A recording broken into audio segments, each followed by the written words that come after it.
Well, Rodolfo, it's nice to have you back here in Philadelphia. It's quite an honor to have you as a guest for this very interesting week of work with the University of Princeton and NYU. A couple questions for you. Super. We see that it's evident that every decade new migration trends occur within the agave fields and the jimadores. Can you tell us a little bit about this phenomenon? As I've been hearing lately, the jimadores have been migrating to the United States, leaving off the space for other jimadores. Apparently in the highlands, for instance, the new jimadores are people from Chiapas, which are not native, and they become jimadores all of a sudden, and they might not have the skills that the locals have.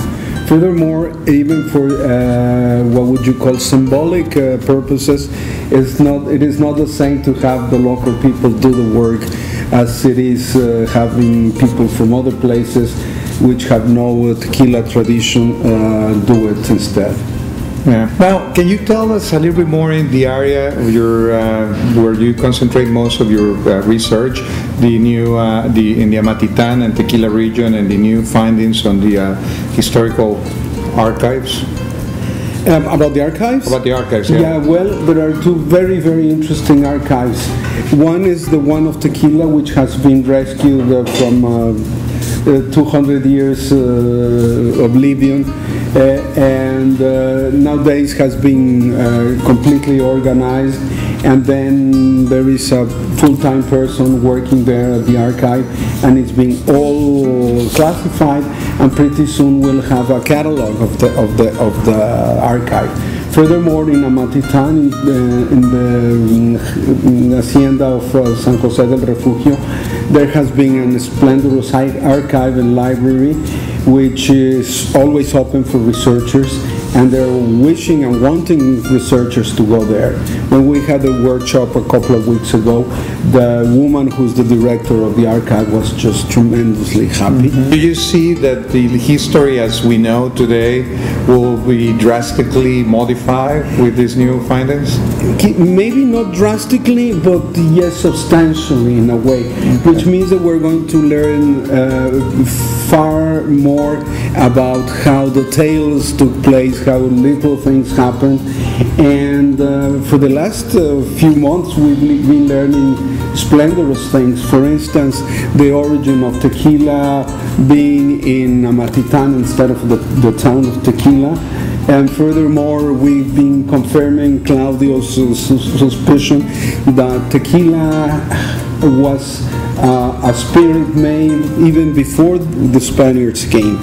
In the conference we're having 2 weeks from now, we're having this lady from Mexico City called Mari Carmen Serra Puche, who's been working on the history of mezcal all over the country, and she has come to the conclusion that mezcal and also tequila, being one of the mezcales, the fancy one, but being one of the mezcales, have been produced from the period between 800 and 200 before Christ. Yeah. I mean, distillation is indicated to have been started from that period on, and they have archaeological data indicating towards that direction. Yeah. So there are two ideas: one that was not distillation in pre-Hispanic times, and the other one that the distillation comes from the Filipinian, you say, yeah,